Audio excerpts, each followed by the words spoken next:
ফজিলতের দিনগুলোর মধ্যে রয়েছে ইয়াউমে আরাফা তথা জিলহজের ৯ তারিখ, যেই দিন হাজী সাহেবগণ উকুফে আরাফা তথা আরাফার ময়দানে অবস্থান করে। পবিত্র হজ পালনের একটি ফরজ বিধান হচ্ছে আরাফার ময়দানে অবস্থান করা। হজের মূল দিন হচ্ছে ৯ জিলহজ ইয়াউমে আরাফা। এদিনে বান্দার দিকে রবের রহমতের জোয়ার প্রবল বেগে ধাবিত হয়।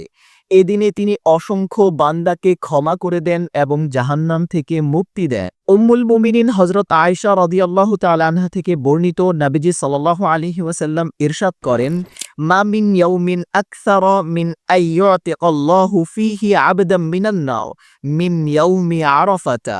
আরাফার দিনের মতো আর অন্য কোনো দিন এত অধিক পরিমাণে জাহান্নাম থেকে মুক্তি দেয়া হয় না। সুবহানাল্লাহ।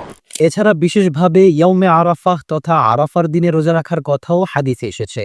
নবী সাল্লাল্লাহু আলাইহি ওয়াসাল্লাম বলেন, সিয়ামু ইয়াউমি আরাফাতা আহতাসিবু আলাল্লাহ আইয়ুকাফিরাস সানাতাল্লাতী ক্বাবলাহ ওয়াস সানাতাল্লাতী বা'দাহ। আরাফার দিন তথা ৯ জিলহজ রোজার বিষয়ে আমি আল্লাহর কাছে প্রত্যাশা রাখি, তিনি পূর্বের ১ বছরের এবং পরের ১ বছরের গুনাহ ক্ষমা করে দিবেন।